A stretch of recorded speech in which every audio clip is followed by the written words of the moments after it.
ሰሞኑን ሰላም ተስፋዬ እንደ ወንድሙ ጅራራ በቃኝ እያለች ይገኛል።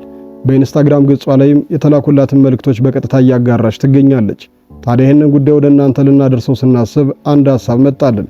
ሲንግል ማም በመሆን ወገባቸው ጎብጦ ብዙ መራራ ጊዜያቶች በእነሱ ጫንቃ ላይ ማለፉ ህመምን ፈጥሮባቸው ያህመም ደግሞ የጸባይ የማንነትና የኑሮ ለውጥን የፈጠረባቸው ታዋቂና ተወዳጅ ሲንግል ማሚዎችን ልናነሳቸው ወደድን።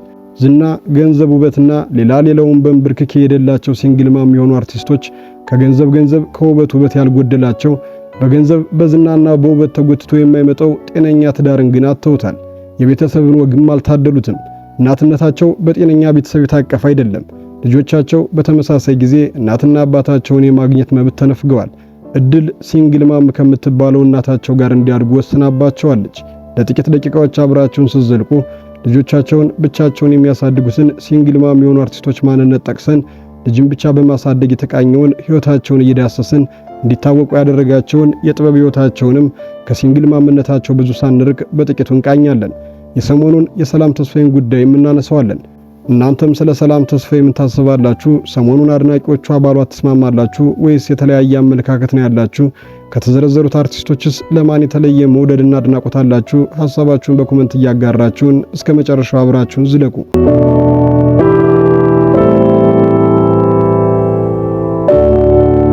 ቀጥለን የምናያቸውና በዚህ ቪዲዮ ሳንጠቅሳቸው የምንቀረው ባለሀብትና ዝነኛው ሲንግል ማሞች ግማሾቹ ከእውቅናው ዋዜማ ላይ የወለዷቸው እኩያ ልጅ ያላቸው ሲሆን ሌሎቹ ደግሞ ከእውቅናቸው ማግስት ህዝብ እያያቸው ግንኙነት የጀመሩና እዛው ህዝብ እያያ አርግዘው የወለዱ ከሰርጉ እስከ ክርስትናው አደባባይ የሆነ ህይወት ያሳለፉና ሰማንያቸው ሲቀደድም አደባባይ የታዩ ናቸው። ቃል ኪዳን ጥበቡ በእናት ያደገችው ቃል ኪዳን ጥበቡ ሲንግል ማምነትን አሊያም እናቱን ልጅን ማሳደግን ልጇን ይዛ ከባሏ ስትለያየ ቀመሰችው አይደለም። በልጅነቷ አባቷን በሞት ያጣችው ቃል ኪዳን ጥበቡ የእናቷ ጓደኛ ሄለን በርሄ ዳንስ አስገብታት ጎን ለጎን ትወና ተመራ የጀመረችው ጉዟ ለዛሬ ዝና አብቅቷታል። በጸባዩ የተመሰገነችውና እናቷ እኔ ነኝ ልጅ እሷ እናቴ ናት በማለት በእንባ የምትናገርላት ቃል ኪዳን ትወና ውስጥ ገብታ በርካታ ፊልሞችን በብቃት ነፍስ ስትዘራባቸው ቆይታለች። ነፍሱን ይማረውና ከሟች ታሪኩ ብርሃኑ ባባ ጋር በትዳር ተጣምራ አንድ ወንድ ልጅ ብታፈራም ትዳራቸው በፍች ሲቋጭ ቃል ኪዳን ሲንግል ማም ሆናለች። ከብዙ የፍቅር ጊዜ በኋላ በትዳር የተጣመሩት ታሪኩ ጋር ከመሞቱ በፊት የተፋቱ ቢሆኑም ቃል ኪዳን በሞቱ ክፉኛ ተሰብራ ነበር። ለሚያትም በሞቀ ትዳር ላይ የነበሩ እንጂ ባለመግባባት የተቋጨ የትዳር ታሪክ ያላቸው አይመስሉም ነበር። ቃል ኪዳን ጥበቡ ከውበት ውበት ከጸባይ ደግሞ ጸባይ ሰናይ ተብሎ የተዘፈነላት ልክ እንደ ሌሎች የሙያ አጋሮቿ እዩኝ ለማለት በሚዲያ የማንመለከታት የበላች ጠጣችውን የተዝናናችባቸውን ስፍራዎችም እየለጠፈች እንቁልልጭ ማለትንም ማትወድ ድብቅብቅ ያለች ነች። በዚህም ከትወና አቅሟ ባሻገር የግል ጸባይዋና ማንነቷ የበለጠ መወደድን ችሮላታል። ኢትዮጵያውያንም በመስማማት ከሚወዷቸው የኪነ ጥበብ ሰዎች መካከል ቀዳሚውን ስፍራ ትይዛለች ብንል ፍጹም ማጋነን አይሆንም። ታዲያ ቃልዬ በትዳር በኩል የነበራት ህይወት ጉዞ ሳይሰምር ቀርቶ ብትለይም እንደ ዘመኑ ሰው ወጥታ አንድም ቀን ስለተፈጠረው ነገር ተናግራ አታውቅም። ይልቁንስ ትዳሯ ከፈረሰ በተለይ ደግሞ ባባ ካረፈ በኋላ ራሷን ብዙ ሰዎች ከሚገኙበት ቦታ ከሚዲያ ቃለ መጠየቆች አገለለች። እንዲነሱና እንድትጠየቅ የማትፈልጋቸው ልብ ሰባሪ ትዝታዎችንም እንደምትሸሽ ይነገራል። ከማህበረሰባችንም አንዳንድ እንክርዳድ አይጠፋምና የሷ ምስሎች ስር የሚሰጡ አንዳንድ ኮሜንቶች ራሷን ከሚዲያው እንድታርቅ እንዳደረጓት ይነገራል። ቢሆንም ቃል በምትሰራቸው በርካታ ብራንድ አምባሳደርነት የማስታወቂያና የፊልም ስራዎች በምታገኘው ረብጣ ገንዘብ ልጇን አሞላቃ እያሳደገች ትገኛለች። የሌላኛው አርቲስት ሲንግል ማምነት የተገለጠውን ያህል ትዳሯና መፍታቷ የቅርብ ጊዜ ትውስታችን አይደለም። የምናውቃት የሁለት ሴት ልጆች እናት ሆና ነው። የ36 ዓመቷ ሉላ ገዙ ዘመናትን ተሻጋሪ ከሆኑት ማስታወቂያዎቿ ጀምሮ በየሳምንቱ ህዝብ ፊት እንድትቀርብ የሚያደርጋትን እሁድን በኢቢኤስ ድረስ ስኬታማ የሚባል የኪነ ጥበብ ጉዞን አድርጋለች።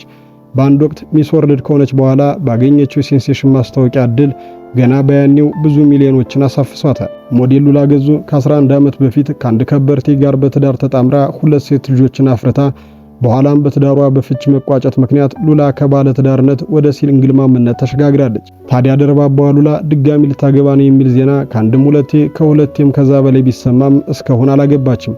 ሉላም በተመሳሳይ ልጆቿን ድልቅቅ አድርጋ እያሳደገች ይገኛል። ነገር ግን የትዳሯ መፍረስና ሲንግል ማም መሆኗ መጥፎ ጊዜን እንድታሳልፍ እንዳደረጋት ፍልቅልቅና ሳቂታ የነበረችው ሉላ ትራሷን አቅፋ እንድታለቅስ እንዳደረጋት ትናገራለች። በአንድ ወቅትም ልብን የሚሰብር መልእክት አጋርታ ነበር። አንዳንዴ መታቀፍ ያምረኛል፣ ዝም ብሎ መታቀፍ። በባህሬ ካሳለፍኳቸው ነገሮች አንጻር ቶሎ የምከፋ ሰው አይደለሁም። ነገር ግን ነገሮች ከአቅሜ በላይ የሚሆኑበት ጊዜያቶች አሉ። እነዛን ጊዜያቶች ደግሞ ለሰው ማጋራት አልወድም። እናም ብቻዬን እታመማቸዋለሁ። ልጆችን ሳይ ደግሞ እጽናናለሁ በማለት በሲንግል ማምነት ስለደረሰባት አስቸጋሪ ሁኔታዎችና የባህሪ ስሜት ለውጥም ታስረዳለች። የመጀመሪያ ልጇ በቁመት የምትቀራረባት ሜላት ነብዩ ከሲንግል ማምነቷ ባሻገር ትዳር በተደጋጋሚ ያልተሳካላት እጇ ላይ የማያርፍና ክፉኛ የሚሙለጨለጭባት አርቲስት ናት። ዛሬ ሜላት ሽቶን ጨምሮ ብዙ የራሷ ቢዝነሶች ያሏት ሜላት በራስ መቆምን ትልቅ ዋጋ እንደምትሰጠው ደጋግማ ትናገራለች።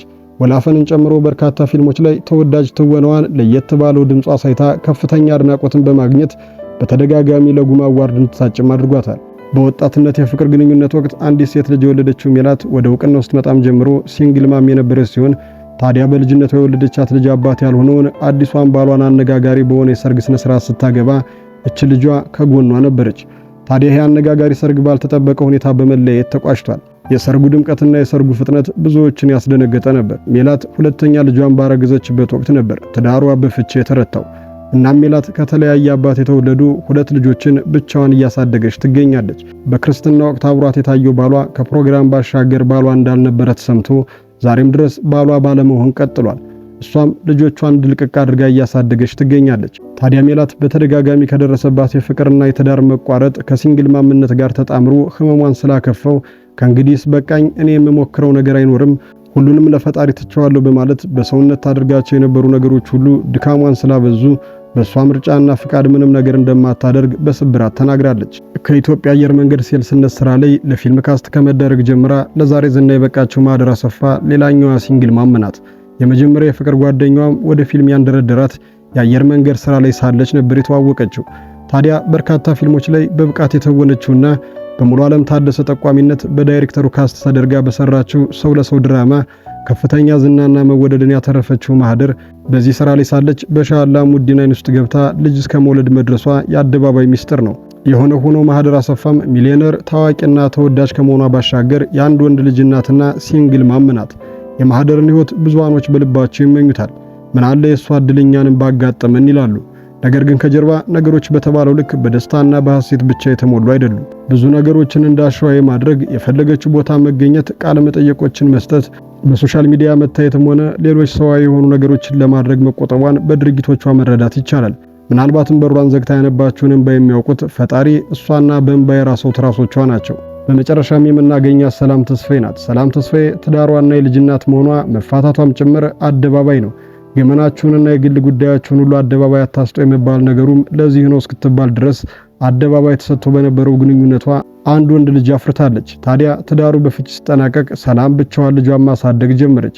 ክፍለ ሀገር በባዶ እግሯ እየሄደች ልጅነቷን ያሳለፈችው ሰላም ተስፋዬ ለልጇ ከራሷ ልጅነት ጋር ፍጹም ተቃራኒ የሆነ ልጅነትን እየሰጠችው ትገኛለች። ባሳለፍኩት ነገር አላፍርም እናገረዋለሁ እያለች ደጋግማ የምትናገረው ሰላም ተስፋዬ ልጅነቷ እንደ አብዛኛው የክፍለ ሀገር ልጅ አልጋ ባልጋ አልነበረም። ለዚህ እውቅናና ስኬትም ለመብቃት ቆጥ ቤት ተከራይታ እዛ ላይ ከማደር ጀምሮ ብዙ ዋጋን ከፍላለች።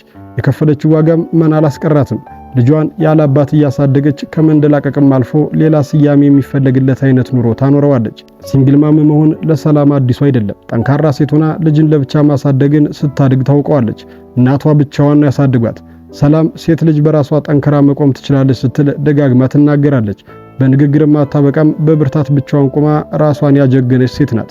ከረጅም ጊዜ ጮኝነት በኋላ ካገባችው ባሏ ጋርም ስትፋታ አንዳችም ሀብት ሳትካፈለው መሆኑ ይሄንን ንግግሯን ለመኖሯ ምስክር ነው። በርካቶችም እንደ ፌሚኒስት ይቆጥሯታል። እሷም አይደለሁም ብላ ተከራክራ አታውቅም። ይልቁንም ፌሚኒስት እንደሷ መሆኑን ብዙዎቹ ይደግፉላታል። ታዲያ ሰላም ፍቺን ከፈጸመች በኋላና ሲንግል ማም ሆና ልጇን ማሳደግ ከጀመረችበት ጊዜ ጀምሮ ለህይወት ያላት እይታ እየተቀየረ መጥቷል። ነገሮችን በስሬት ስለምታይና ኮስታራ ሰው እንዳደረጋት ትናገራለች። ለዚህም ምክንያቷ ያሳለፈቻቸው መራራ ህይወት ይችን ሰላምን እንደፈጠሯት ፍጹም አስፋው ጋር በነበራት ቆይታ ተናግራለች። ህይወት ብዙ አስተምራኛለች፣ ብዙ መራራ ጽዋንም አስጉንጭታኛለች። ለዚህም ነው የምናገራቸው ንግግሮች ጠንከር ማለት የጀመሩት በማለት አሁን ላይ እንደ ድሮ ዋዛ ፈዛዛ ቧልትና ዝም ብሎ መሳቅ እንደማይመቻት ተናግራለች። ደጋግማ የተገኘችበት ሰይፉ ሾው ላይም ሆነ ሌላ የኢንተርቴይንመንት ፕሮግራም ላይ መገኘት አቁማለች። ይልቅስ ጠንከር ያሉ ሐሳብ የሚነሳባቸው ፖድካስቶች ላይ ብቻ ትገኛለች። ይሄ ለውጥ የመጣው ከታለፉት ህመሞች አንጻር ነው። ታዲያ ሰሞኑን ሰላም ተስፋዬ የተኮሳተረው ፊቴንም ሆነ አቀማመጤን አትመልከቱ የሚል አይነት መልእክት ያለው ጽሑፍ በኢንስታግራም ገጿ አስታጋራ ቁጥር ስፍር የሌላቸው መልእክቶች ደርሰዋታል። ተደናግጣም ለሰዎች እያጋራች ነው። አብዛኞቹ መልእክቶች የሚገልጹት መውደዳቸውን፣ ኢትዮጵያ ውስጥ እንደሷ የሚወዱት አርቲስት እንደሌለ፣ ማግኘት የሚፈልጉት እሷን እንደሆነና ያላቸውን ፍቅር ከገለጹ በኋላ ሁሉም በማለት በሚያስደፍር ደረጃ ግን በጣም ኮስታራ ስለሆንሽ እንፈራሻለን፣ ታስፈሪያለሽ ይሏታል። ይሄ ኮስታራ ነሽ እንፈራሻለን የሚለው ሐሳብ የመጣው ሰላም ስሜቶቿና የህይወት እይታዋ ከተቀየረ በኋላ ያመጣችው ሁኔታዋን በደንብ ስላስተዋሉ ነው። ይህ መኮሳተር፣ በብዙ መውደቅ፣ ማልቀስ፣ ልብ መሰበር የመጣ የህይወት መልክ ነው። አርቱ ፊት ለፊት አውጥቷቸው የታወቁ እነዚህ 5 ዝነኛ አርቲስቶች አርቱ ውስጥ መስራቱ እውቅናና ገንዘብ አምጥቶላቸው፣ እውቅናው ደግሞ በገንዘብ ላይ ገንዘብ ጨምሮላቸው ህይወታቸው በሀብት የተንደላቀቀ ቢሆንም ትዳር ከሞላላቸው ነገር አንዱ ሊሆን አልቻለም። ምናልባትም በተቃራኒው ዝናና እውቅናው ከትዳር መንደር ክፉኛ ሳያሸሻቸው አይቀርም። በገንዘብና በእውቅናው በኩል አቅም ያላቸው በመሆናቸው በራሴ መኖር እችላለሁ የሚለው ልክነትን የሳተ አመለካከት ወደ ሲንግል ማምነት ሳይገፈትራቸውም አይቀርም። ይህ ማለት ሁሉም ሲንግል ማሞች ትዳራቸውን የገፉ አሊያም ሁሉም አለኝ በሚል ያፈረሱ ናቸው ማለት አይደለም። ከዛ ባሻገር አብዛኞቹ ሲንግል ማም የሆኑ አርቲስቶችም ሆነ እውቅና ወደፊት ያመጣቸው ሴቶች በከፍተኛ ጥንካሬ ልጆቻቸውን ብቻቸውን ሲያሳድጉ ማየት የተለመደ ነው። ልጆች በተለያየ ቤተሰብ ውስጥ ማደጋቸው የሚመከር ቢሆንም ለጥንካሬያቸው ግን እጅ እንነሳለን። አበቃን። እናንተ እስከተዘረዘሩት አርቲስቶች የበለጠ ለማን አድናቆትና መውደድ አላችሁ? ስለ ሰላም ተስፋዬስ ምን ታስባላችሁ? በኮሜንት አጋሩን። ቪዲዮውን ላይክ፣ ቻናሉን ሰብስክራይብ በማድረግ ቤተሰብ ይሁኑ።